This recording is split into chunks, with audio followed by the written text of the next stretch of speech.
La Flamme était une vraie série surprise, mais c'est toujours difficile de poursuivre ce genre de série avec une saison 2.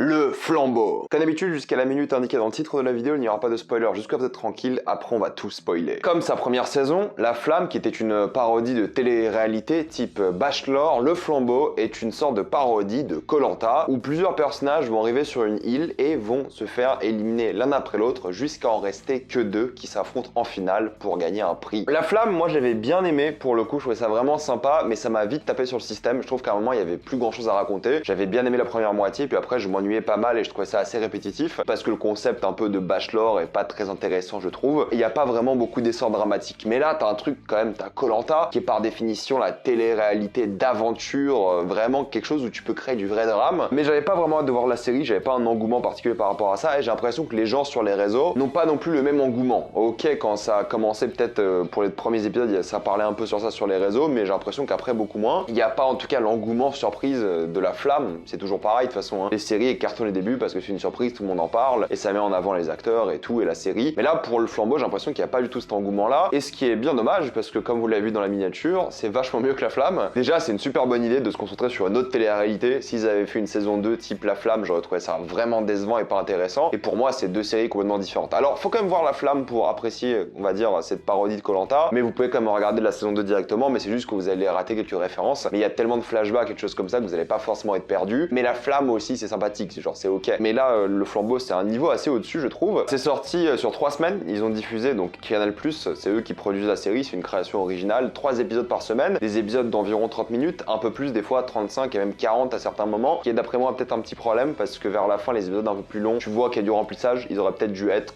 30-35 minutes comme les autres, mais bon, peu importe, c'est pas très dérangeant à la limite, c'est plutôt bien rythmé. Donc c'est sur Canal+, et là où La Flamme était une sorte de remake d'une série qui était déjà une parodie de ce type de Bachelor, je crois pas que là c'est une parodie de quelque chose, je crois que c'est un concept original, à vérifier. J'ai pas vraiment trouvé que c'était un remake, mais par contre beaucoup des acteurs sont de retour, évidemment Jonathan Cohen qui est un peu la tête d'affiche, j'ai l'impression qu'il a vraiment explosé en popularité depuis, tout le monde le connaît comme le mec de La Flamme, comme Marc pour le coup, et ça lui va plutôt bien ce personnage, même si j'ai quelques problèmes avec ce personnage, on en parlera surtout en spoiler, mais beaucoup d'acteurs sont de retour et ce qui est vraiment cool c'est que tu vois qu'ils s'éclatent clairement, tu vois que c'est un pur plaisir de faire cette série pour les acteurs et ils sont tous très bons. Je trouve qu'ils remplissent tous leur rôle à merveille, je trouve qu'ils font tous un vrai effort. Ils auraient pu genre je sais pas aller filmer la série en Corse je crois, j'imagine, vu les décors, je pense pas qu'ils sont allés au Mexique comme ils disent, mais en Corse ou dans le sud de la France et juste se faire plaisir et faire l'effort minimum, pas du tout, tout le monde est investi, tout le monde s'éclate et ils jouent tous bien et t'as même des moments assez émotion grâce aux acteurs et donc ça c'est vraiment cool et tout le monde est vraiment génial, ça j'aime beaucoup parce que même si c'est une série comique, parodique, et là où La Flamme c'était un vrai bon délire, tu vois que là ils ont vraiment pris la saison 2 au sérieux. Ils auraient pu juste faire une parodie facile et se dire bon bah voilà les gens vont kiffer, ils ont kiffé la saison 1, on va faire la même avec Koh-Lanta et puis basta. Mais ils ont vraiment fait des efforts, que ce soit les acteurs et même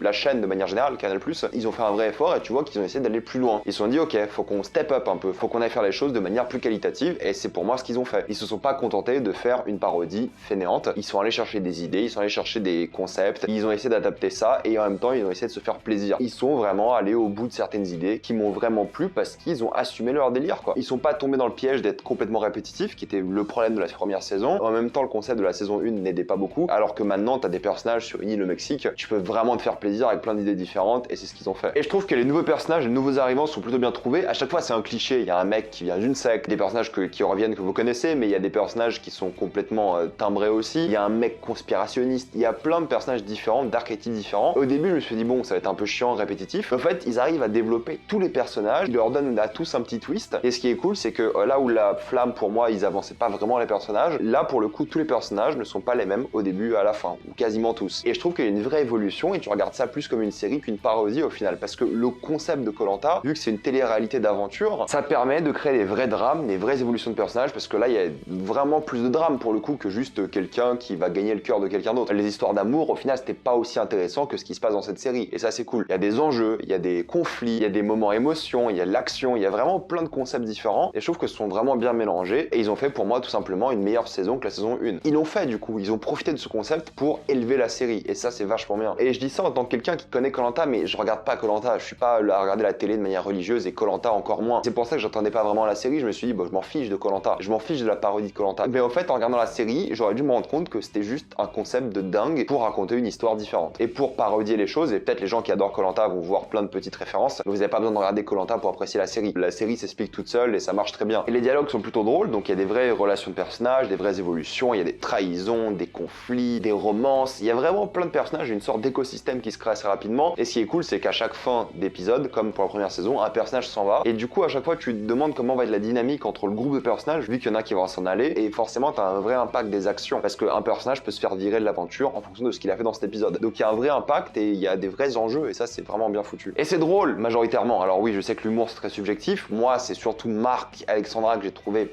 pas drôle du tout, et tout le délire avec Mister V que j'ai pas trouvé très drôle. Les acteurs sont bons, mais moi c'est pas ce qui m'a fait rire. Tout le reste m'a honnêtement bien fait rigoler. Adèle Exarchopoulos qui joue un gorille, c'est hilarant pour moi. C'est vraiment stupide. Pas parce que ma chaîne s'appelle Reggie le Gorilla, mais juste la voir, elle, qui est une bonne actrice, vraiment pour le coup. Imiter des gorilles, c'est le summum du ridicule, mais c'est ça qu'on aime quoi. Ils sont impliqués à fond et c'est cool. Donc il y a des moments complètement assumés, de joyeux bordel, des lignes de dialogue vraiment drôles, et le plus drôle pour moi, c'est des petites réactions. Des fois, il y a un personnage qui va dire quelque chose, et t'auras la caméra qui va rapidement sur un autre personnage qui aura une petite réaction parce qu'il aura une réaction contextuelle. Donc si on va parler de conspiration, ils vont montrer le conspirationniste. Il aura juste une phrase ou même un son, un onomatopée, et c'est ça qui va me faire rire en fait dans la série. Et il y en a tellement, et ils sont tous d'après moi très drôles. Parce qu'il y a plein de balles perdues et les personnages réagissent à ces balles perdues et c'est trop drôle. Mais oui, je trouve qu'ils forcent vraiment beaucoup avec certaines blagues, comme je l'ai dit. J'étais bien content quand certains personnages quittaient l'aventure parce que je trouve que leurs blagues ne marchaient juste pas. Encore une fois, c'est chacun son opinion, c'est subjectif. L'humour, ça dépend de chacun. Mais pour moi, Marc, il me tapait vraiment sur le système durant cette saison. Moins vers la fin pour le coup, mais c'est qu'au début, je le trouvais vraiment lourd en fait. Et c'est le but parce que c'est son personnage, mais en fait, il y a un moment où je le trouvais lourd et pas intéressant. Alors qu'à la fin, il a du vrai développement de personnage et il est beaucoup moins lourd, mais tout le long de la saison, je l'ai trouvé vraiment insupportable. Moi, il me faisait vraiment pas rire et quand je le voyais, j'étais presque gêné quoi. Je sais que c'est le but, mais ça m'a vraiment pas plu. Il y a pas mal de caméos qui sont vraiment cool, il y a des personnages de la saison 1 qui retournent, qui sont un peu obscurs, qui sont vraiment cool aussi. T'as une bonne mise en scène encore une fois, il joue avec les codes de la télé-réalité, le montage aussi, les sonorités, la musique, donc c'est plutôt bien foutu. Les décors sont vraiment cool, je pense que c'est le sud de la France ou la Corse, j'ai l'impression. Donc dans tous les cas, c'est vraiment bien foutu, ils ont vraiment bien joué avec. Et pour conclure, le flambeau, écoutez, il y a du suspense, il y a de l'émotion, c'est plutôt bien foutu d'un point de vue de la mise en scène, des décors, même si bon, c'est une plage, hein, mais ils ont plutôt bien utilisé la plage avec des concepts différents, c'est assumé, c'est drôle, il y a des cliffhangers, donc t'as envie de voir la suite. Le temps passe plutôt vite, même si certains épisodes sont un peu longs, ils auraient dû être gardés à la durée de 30 minutes, mais globalement, c'est une amélioration claire et nette de ce qu'on a vu dans la première saison, et ça, il y a aucun doute. Et si vous aimez ce genre de parodie de concept, évidemment, je vous conseille le flambeau. Si vous n'avez pas aimé La Flamme, écoutez là, c'est une bien meilleure série et bien différente, et c'est un concept qui crée beaucoup plus d'enjeux, de drame, et forcément, je vous conseille la série. C'est très drôle, c'est très cool, et je félicite Canal parce qu'ils sont vraiment améliorés. Je sais pas où ils peuvent aller, parce que je sais pas ce qu'ils peuvent parodier, je sais pas si c'est prévu ou si c'est la fin, mais s'ils finissent sur ça, cette série, c'est pas mauvais pour le coup. C'est vraiment une bonne idée, et ça sera pour moi une belle conclusion. Et s'ils font une suite, il faudra aller chercher quelque chose d'encore plus fort, et je sais pas comment ils vont faire. Parce que là, ils ont quand même pris, on va dire, la série mythique de télé-réalité, et t'avais du drame, de l'action et tout, enfin bref. Je vous conseille de regarder cette série. À partir de maintenant, on va passer en spoiler.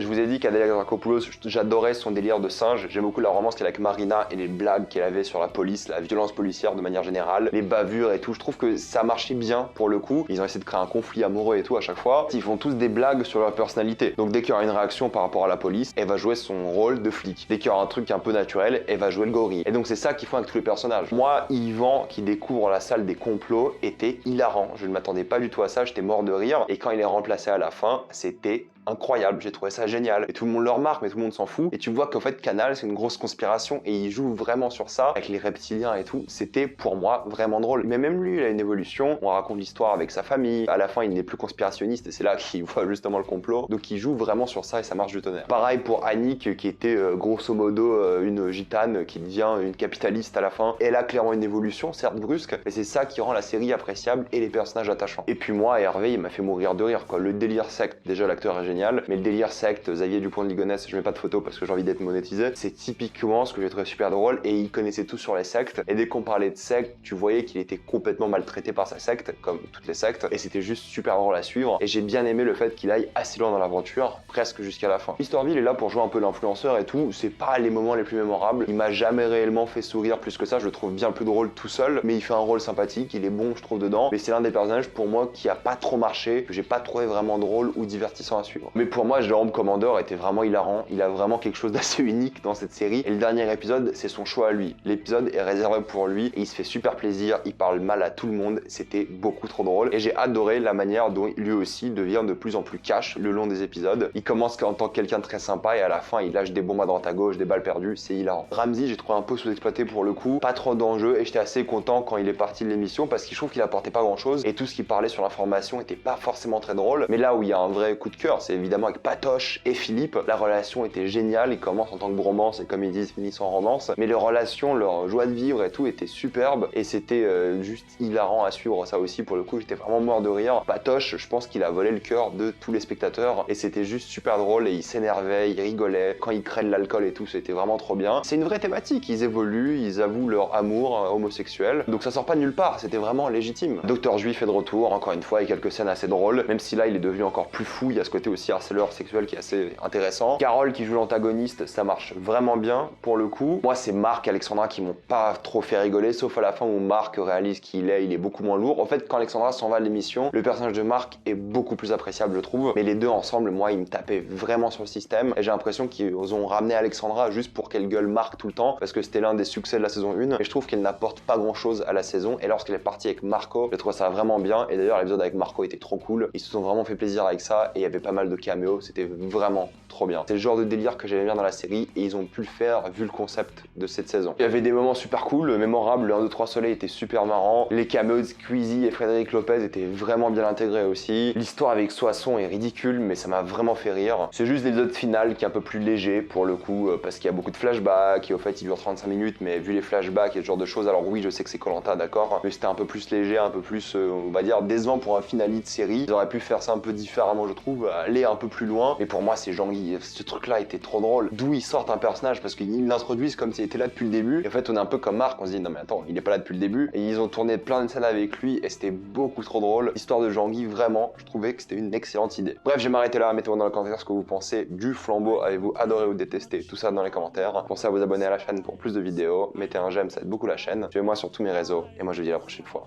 Salut à tous.